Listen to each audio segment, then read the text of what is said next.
What would cause a religion to survive for 2,000 years in exile?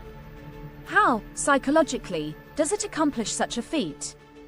It's remarkable that Judaism continued for thousands of years after its absolute defeat by Hadrian and the Roman Empire. No reality principle could sustain a religion disconnected from its promised land and its holy temple, but a fantasy principle could. Judaism is not a religious phenomenon but a psychological phenomenon.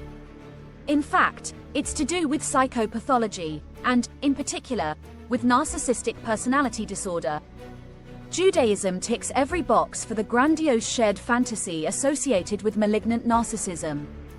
All religions do, but Judaism is the most extreme example of all. Most ancient religions were about local, particular gods. So, for example, the Greek Olympic gods were basically gods for the Greeks, interacting only with Greeks.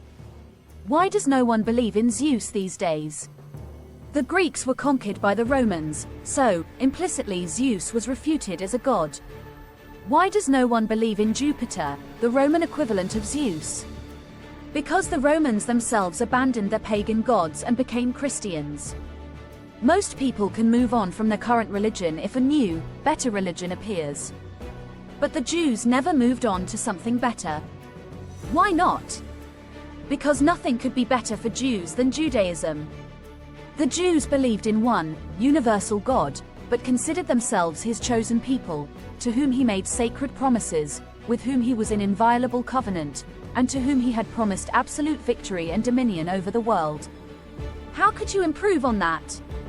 Obviously, no non-Jew would buy into this monstrous and offensive nonsense, and no non-Jew could accept Judaism as a legitimate religion.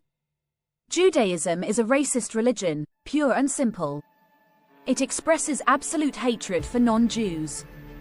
And, throughout history, all non-Jews have understood this. The Jews have fashioned the perfect religion. The universal God has committed himself to this particular people, and chosen them over all others. The Jews have invested their total identity in this religion, and their entire grasp of their meaning and purpose. There's no going back from that. To leave behind Judaism is for the Jews to tell the world that there is nothing special about them, an impossible act for narcissists. The defining characteristic of a narcissist is that he believes himself an unprecedented, unique, transformative individual, a world shaper, the most special person in the world and in history. That's what the Jews collectively believe. Each Jew has a choice to make, to accept this fairy tale, or to reject it absolutely. Obviously, many secular Jews have indeed rejected this idiocy, and well done to them. You are not obliged to believe nonsense just because you were born in a certain part of the world, within a certain group of people. You are radically free. You can believe whatever you like, and hopefully what you will like is that which is most rational and logical. But Judaism had no interest in the most rational and logical solution. It wanted the most racist, nationalistic, fantastical option, the malignant narcissist's version of Jewish supremacism. That's the power of the narcissistic shared fantasy. It overrides reason and logic. It presses every emotional, addictive button of its target audience. Narcs are geniuses at constructing these fantasies that tell their target audience that they are the most amazing people in the world. In fact, if you want to get ahead, you are more or less obliged now to present a narcissistic fantasy. Why would anyone prefer harsh reality over a delicious fantasy? Social media is hardly noted for its zealous commitment to reality, reason and logic. As for Judaism, it reflects the sunk cost fallacy.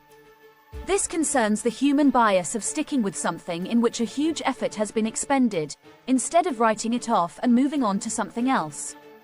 Practicing Jews have invested their entire identity in Judaism. Where could they go without Judaism to believe in? What would their identity be? They would no longer be the chosen people of God.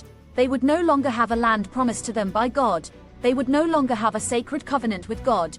And the Holocaust, and all the historical persecutions of the Jews, would be for nothing. Who could bear that? You would have to be someone totally committed to truth and reality to forsake this fantasy. Thankfully, a sizable fraction of Jews have always condemned Judaism. For their troubles, they get branded as self-hating Jews. Of course, they're actually truth lovers and heroes. And, crucially, they haven't fallen for a mad fantasy produced by pathological narcissists. We greatly admire all of these Jews, those that took the red pill and exited the Jewish matrix. Wonderful people. It is self-evidently absurd to believe that a universal God would pay any attention at all to a particular Middle Eastern tribe on Earth thousands of years ago. No God would be involved with such a claim. But a malignant narcissist certainly would. This is their standard operating procedure. The first thing a narc does to bring you under his power is to tell you how special and chosen you are, to love bomb you.